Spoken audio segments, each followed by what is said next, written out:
Hi guys, welcome to Hampshire Outdoors and Survival. Hey guys, today I'm going to be talking about one of the oldest tools man has ever carried for survival, for travelling, for defence, as an aid. Let's have a look.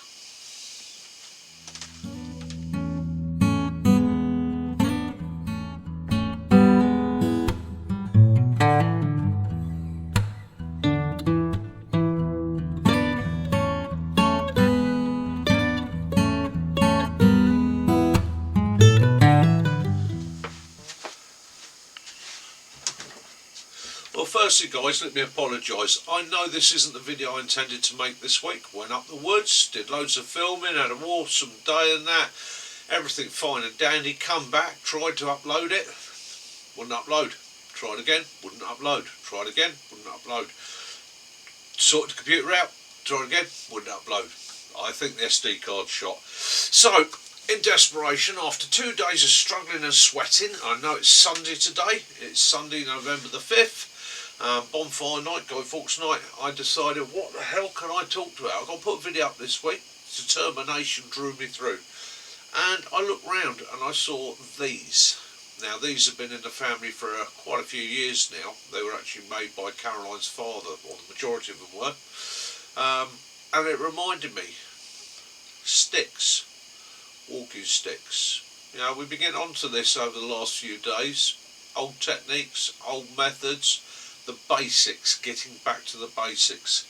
So yeah, let's talk about this. So the stick. So today, in the modern world, many of us when we're out and about will carry one of these, whether it's got that type of handle or just a round handle, but a trekking pole or a walking pole. And we ooh and ah about these amazing trekking poles and the system and all the rest of it and how efficient they are.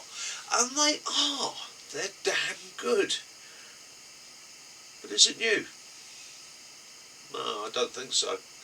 I think the trekking pole has been with us since man first got up off of all fours, really.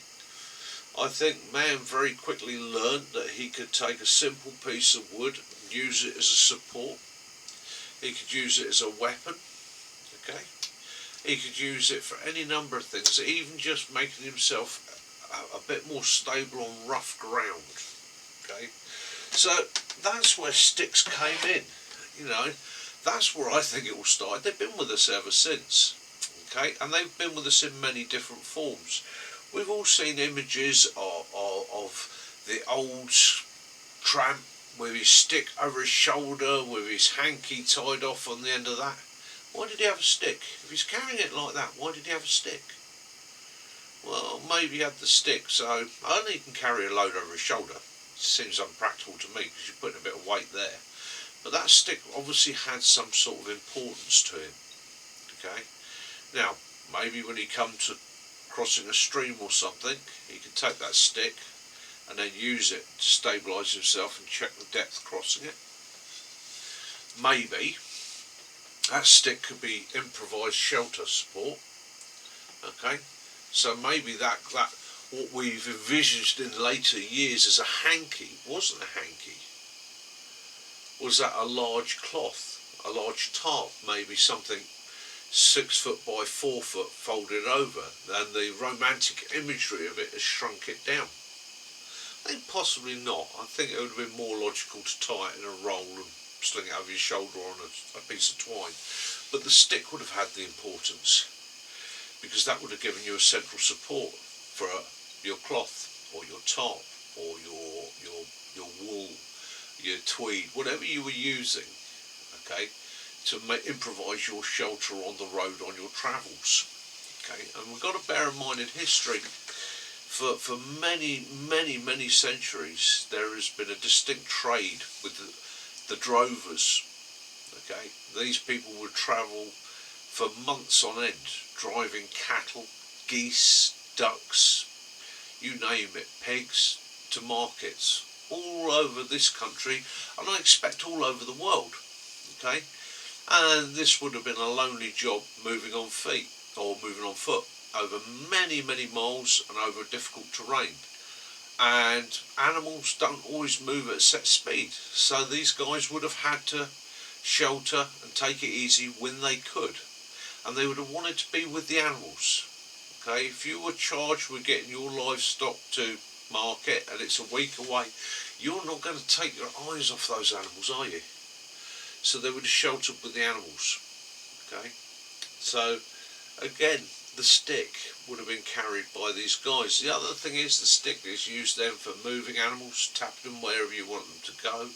You can reach over, and if you had an animal that was dangerous and it turned on you, it's a prodding tool. You can keep whatever it is at bay with that tool, can't you? Okay, so again, it's a defensive tool.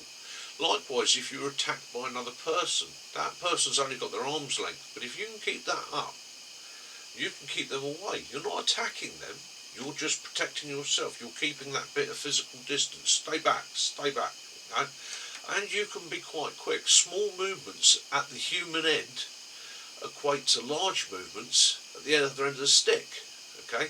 And it can be moved very, very quickly. So that's where I think the stick started. It was a tool for aiding us in walking and travelling. It then became obvious that you could use it for defence, and throughout the world martial arts sprung up around this. Even in the UK, when we say martial arts, we always think about the Oriental arts, okay, arts, kung fu, wushu and so on, from the Orient. Martial arts are traditional defensive or offensive arts using traditional techniques that sprung up in any part of the world, any country. Okay, you will have Celtic, Gaelic martial arts, the martial arts, okay, militaristic, defensive, offensive skills, and these would have started with things like staffs and sticks. Okay, a father would have learnt a technique. He would have become proficient in protecting himself using a staff or a stick. Okay, what's he going to do? He's going to teach his son. He's going to teach his daughter. He's going to teach the other people within his family group or his village or his community those techniques, because he said, hey, this works. If you're attacked, do this and you can protect yourself. Okay, and those skills would have been passed on and improved on and improved on, and the stick would have varied. People would have started looking around at what woods were available instead of just finding something. As our skills with flint and stone progressed and we could produce an edge, we could start cutting better woods. Okay, we could start taking woods that were green. We didn't have to rely on what was fallen or what we could find and what we could pick up. And again, with time, that progressed even further, and that progressed from early iron, bronze and so on tools into what I personally think is the peak of tools for stick collecting, which is the billhook. There are many, again, depending where you are, which county or whereabouts in the world you are, there are many different variations of the billhook, right, into machete and so on. And these tools are harvesting tools. These traditionally are for hedge laying. People always think of just hazel, but no, they use them for coppicing, all sorts of things. Sweet chestnut, yeah, many other woods. Holly was another thing that could be coppiced and it could be harvested. This week I've actually gone out and found myself a nice piece of holly, which I'm going to use to make a staff. But that piece of holly, when you cut it green, it's immensely heavy, very, very dense, a lot of moisture in it. It's got to be seasoned for a long time. But once it is seasoned, it becomes very light, very, very strong wood, very, very good. So we progressed through time, literally from finding something and going, it's got use, to making very simple walking sticks. Now, throughout Europe, there are many forms of stick, okay, depending on local resources and that. And as society progressed, we had lords and masters, and then lead on to what we call modern civilization. over the years, this has been the one tool left to the ordinary man. It's a walking stick. But again, as you travel the world, you will find sticks made like this, and well seasoned, because this is also a martial tool. Okay, this can be used and has been used for centuries by people for self-defence, most notably in Ireland. Okay, where they still today, the stories of the shillelagh are prominent. Okay, and how the shillelagh was used. Now, when I say many different woods can be used, you normally want the hardest wood. Things like blackthorn and hawthorn, good hedge woods, would have been used quite often as a defensive tool because they've got spines on them. Okay, thorns, and these thorns would have been trimmed out and seasoned so that they remained on the shaft, so that you could use it as a weapon. Okay, modern world, no, not so much. This stick is one I made myself many years ago, and this is actually cut from a bramble. Okay, I cut this, I was clearing some brambles, and you can see the thickness of that. That was probably the thickest bramble I've ever found. That is a good 1.5 inches in diameter, and that was, yeah, it was huge, massive, and I'm so impressed with it. I wanted to keep a piece of it to remind me how big these brambles can get if left for a long time. And I cut this, and I wasn't sure whether it would season and last, because some woods don't, some woods tend to fail with time. But this has lasted, and you can see on here where I had to trim all the various thorns off of it. Okay, I had to take all the thorns off very carefully, left the bark on. It took about 2 years to season. So basically it went up in a dry area that wasn't too warm, and just got left. And yeah, it's done me proud since. And the length of this stick was made so that I could just literally lean on it. Okay. Now, sticks have been made with ends like that for years because it's comfortable. Your hand doesn't slide off it. If you have to reach out, one of the things you can use a stick for is a rescue tool. You reach out to somebody who's fallen into something, grab that, you can use it to pull them up. Okay, it's not just a weapon, it was a multi-tool. I can put that in the ground, that's nice and smooth. I can put a tarp over it, pin the tarp out, I've got a shelter. Okay, I've got a resting tool. Another thing you can do with a stick is you can use it as a tool of measurement. Now, as a tool of measurement, it's not an exact science. This is something that you have to do for you as the individual. Okay? Everybody's eye relief is different, everybody's height's different, everybody's build's different. So one of the things you can do in forestry, if you're felling a tree and you want to know the height of a tree, is you can take an axe. Okay? So you can take an axe. Now you know the exact length of that axe there. So you pace back from the tree until the tree fills the axe. Then you measure the number of paces, and that equation gives you the height of the tree. Okay. Or you can also mark off the handle of the axe and work out how far you need to be from the tree. So if you say walk back from the tree 30 paces and always walk back 30 paces, place that, and you can literally go 10, 20, 30, 40, 50, 60, 70, like that. But you have to come back that set distance to be able to work it out for you. Okay. Now that will give you the height of a tree. Now that's important because obviously if you're chopping the tree down, you want to know how much timber you've got in there, how much length. Also you want to know if it's falling that way, how far is it going to go? Are you going to need to move something? Is it going to fall on a hut? Is it a risk or an issue? So you can equate that. Okay. The other thing you can do when travelling is you can apply the same science to distance. Now, in practice I found this only works over short distances. When I say short distances, I mean sort of quarter to half a mile. If you've got a good line of sight and you want to know how far something is away from you, you can sight down this, but you need to know pretty much what the distance is going to be. So if you were looking, say, 100 metres ahead of you, and you know that's 100 metres, you can mark 100 metres on this, okay? If you mark that 100 metres on that, you can then start to equate distance. You can measure the distance from your leaf, but you must remember that the further away it is, because of the way the human brain and eye works, that distance will come closer and closer. Things get smaller when you look at them a long way away. Remember the Father Ted scene, where Father Ted is sitting there and he looks out the window and he says, yes, that cow is small because it's a long way away. This one's big because it's near.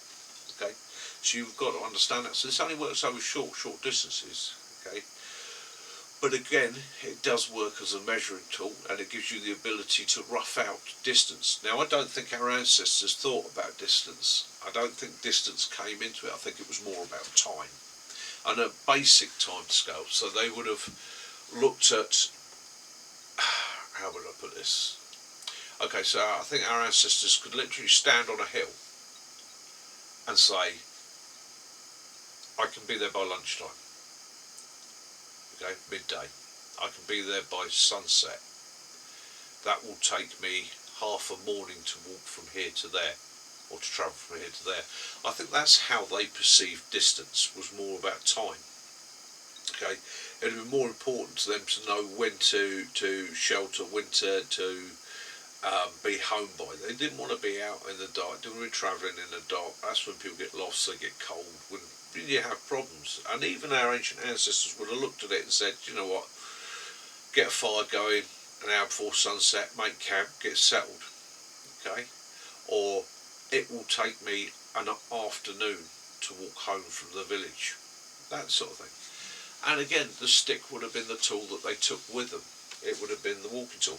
Now, we have many types of stick. Okay, we can come from what I think our ancestors used, which would have been a long stick.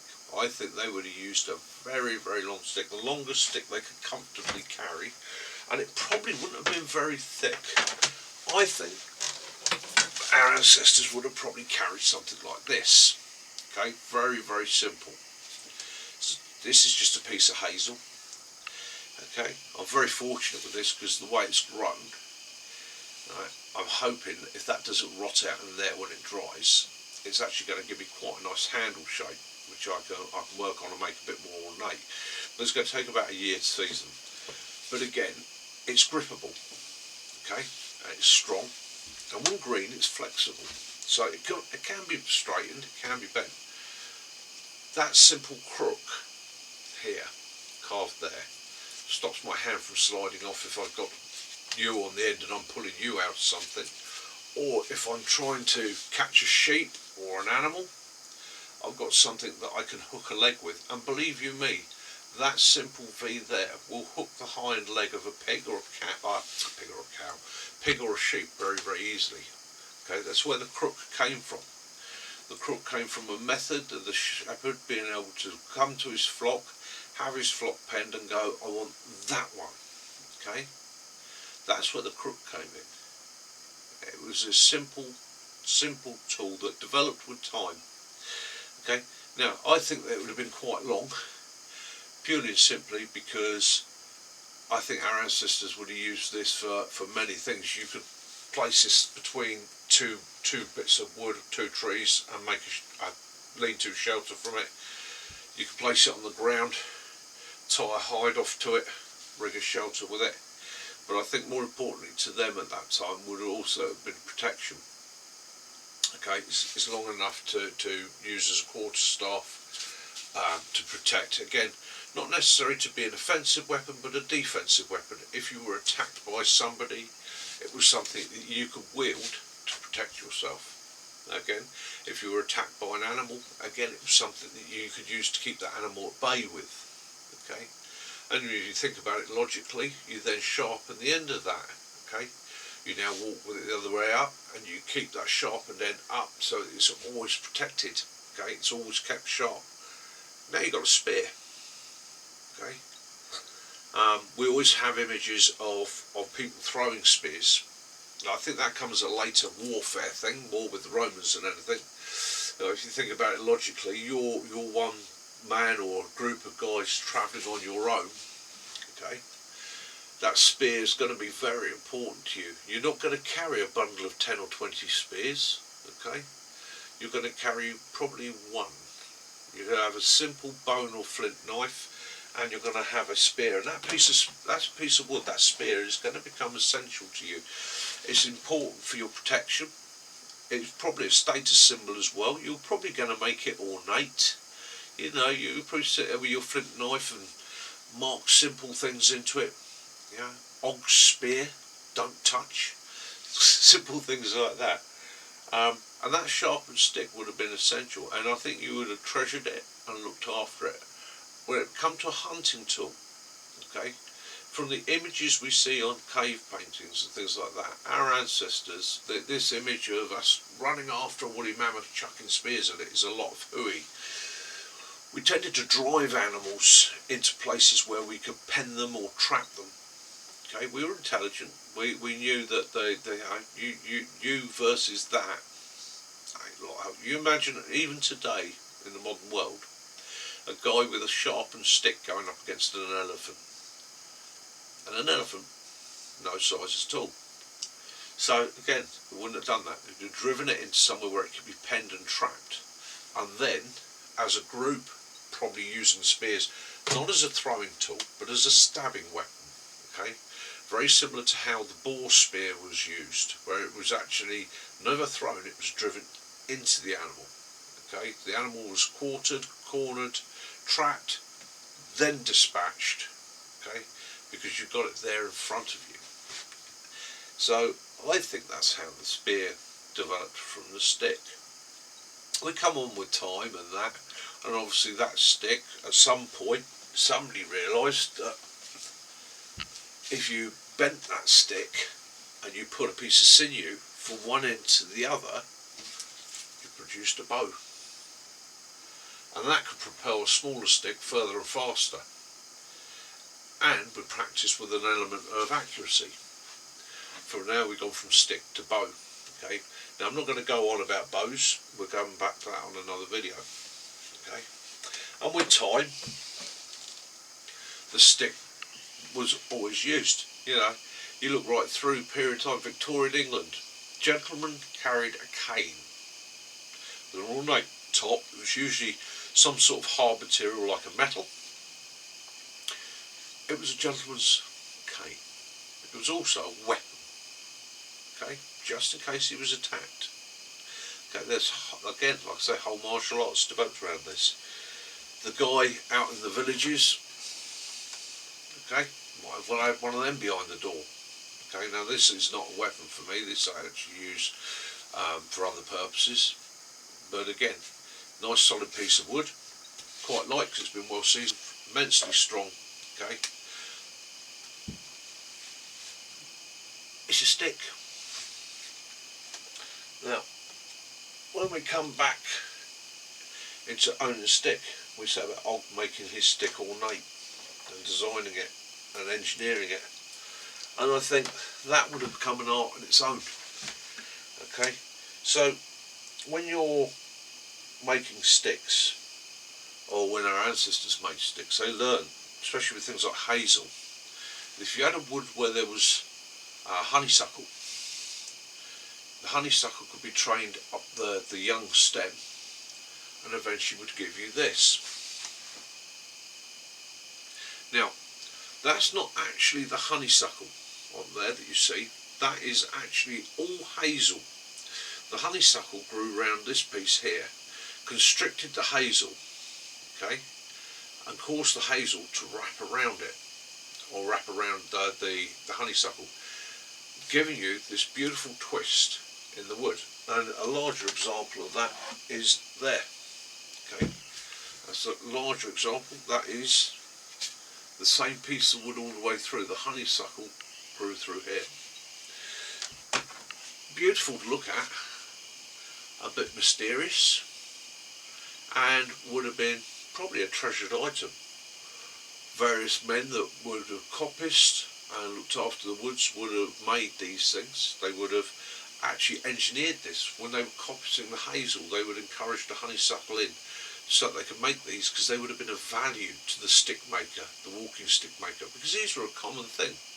Didn't have mass-produced walking sticks. Every village would have had a guy that worked in the coppices or done the coppicing, and these would have been of value to people. Charcoal makers, again, when they coppiced and they prepared the woodlands, this is the sort of thing they looked out for because it was of value. Same thing with some of the root structures. Okay, some of the root structures can be fantastically ornate. Okay. Now, with time, the stick became more of a symbol, become more of a symbol of our past. It still aided us in walking, as you can see with this one, this walking stick.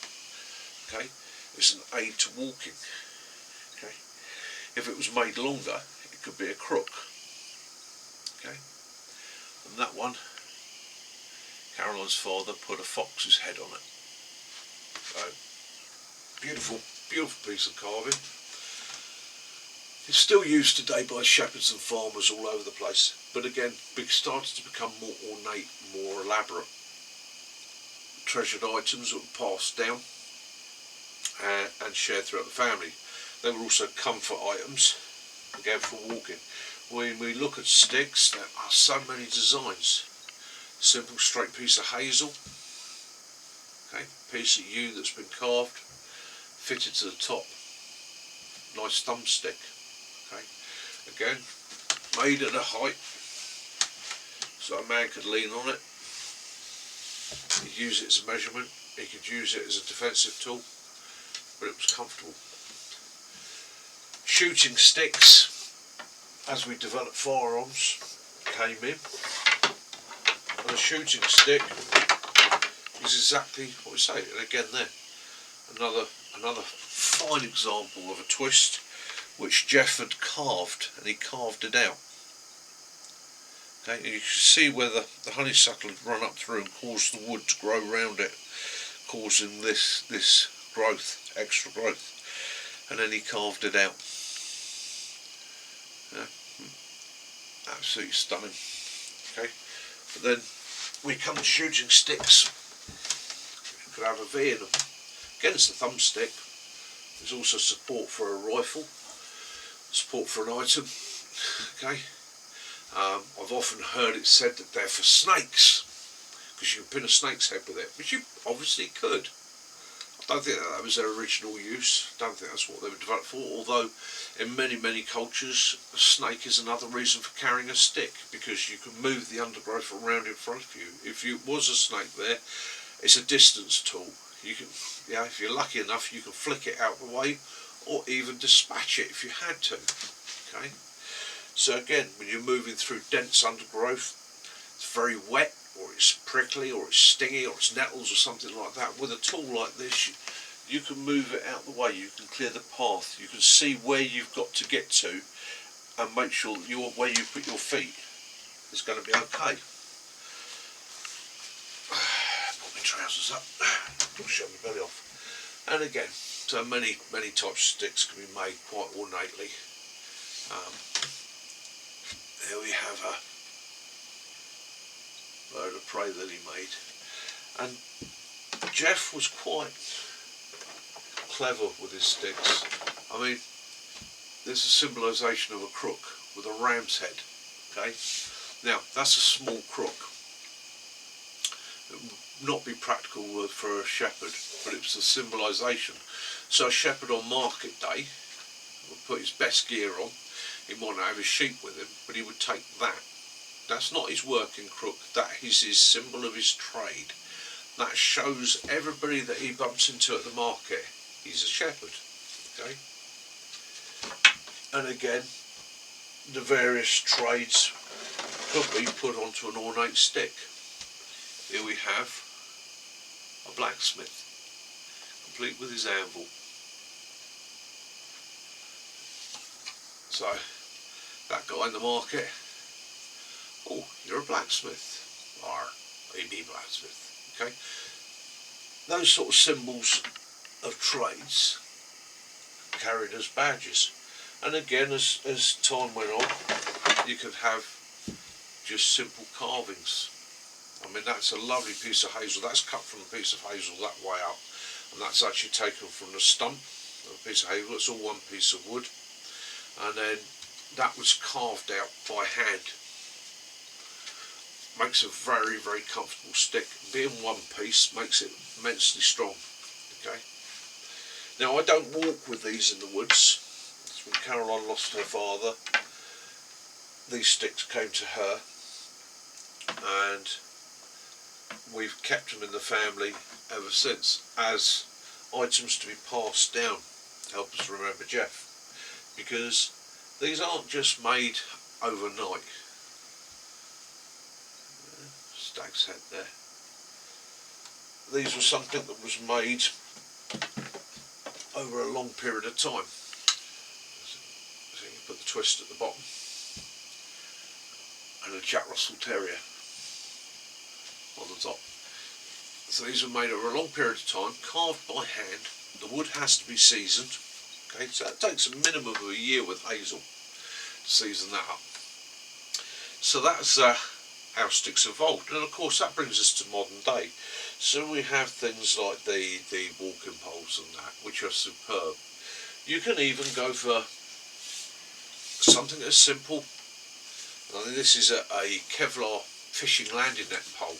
Okay, it's nice and long, it's immensely strong, it's light, you know, pokey tool, pulley tool, it will do the job. Okay, you could go for something as simple as a broom handle. Okay, but you find something that's comfortable for you. Now, lengthwise, that's what suits you. I hear all sorts of waffle about what's right and wrong. I've been researching this a little bit, and I hear, oh yeah, it needs to be this long, and it needs to be this long, and it needs to be that long. It's whatever you're most comfortable with. It all depends on the terrain that you walk in. It depends on your build, your physicality, and what you feel comfortable. Some guys will feel comfortable resting on top of a stick there, others there, some people down there. If you've got a hip problem and that, you might want a stick to be down here so that you can support your hip. Okay. If you don't have a stick problem, you might have a back problem when you're walking, you might want a longer stick to give you something to walk on. You might have a bit of a stability issue, so you might want a longer stick just to act as that third leg. Find what's comfortable for you. But if you're going to go back to the basics, if you're going to go back to travelling, bushcraft, survival, old techniques that our ancestors and I said, just bear in mind this, okay? And people look at you and they say, why would you carry a stick? And I've had it. Why would you have a stick? Why would you have a walking pole? Okay? Used to get it quite often when I was working on the ranges. I'd take a stick out with me and I'd sit there and lean on it, and I'd observe what people were doing. I could use its measurement, I could use it for pointing. And people say, some sort of old farmer there with your stick, they'd laugh. Yeah, you can laugh, sunshine.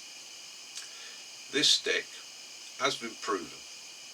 It's been used since we could crawl, okay? And it's still there with us today as a tool. Just that modern stuff's taken over. It's evolved. It's just evolved into the modern walking poles and that. And they're starting to gain more popularity, and it does make me chuckle that I see adverts and I see people going, look at this great walking pole, look at this stuff. Look at this is a walking pole we've invented for... Personalise it, go cut yourself a stick. Get up the woods today, and obviously bear in mind this, in the UK it is illegal to cut wood unless you have the landowner's permission. So if you have somewhere you have permission, go get yourself a bit of hazel. If you can't get permission, or you live somewhere where you're not going to be able to harvest a piece of wood yourself, take a broom handle. Make it your own.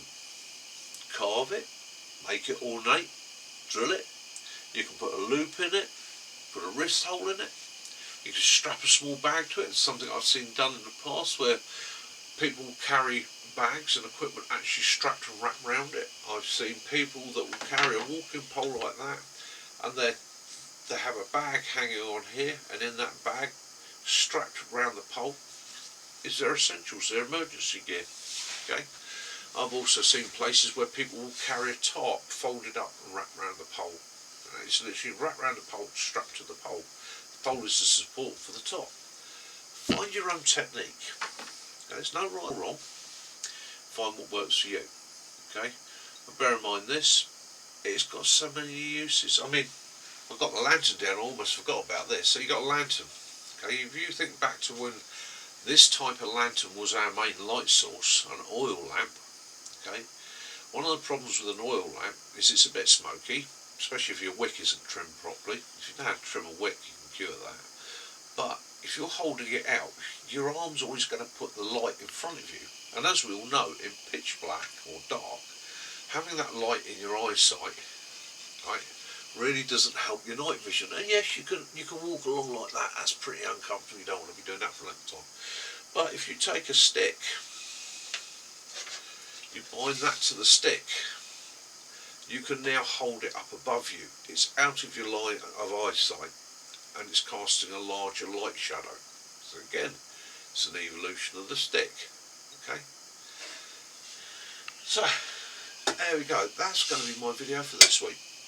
Sticks, ancient tools, still got practical use today.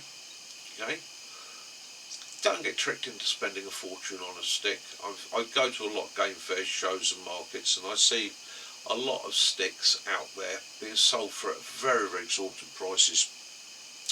Two things I'll say to you about your stick. One, you don't want something with a fitted head. Okay, that's going to lose strength. Keep it simple. Okay, simple one piece of timber. And if we go back to the one I've just harvested myself,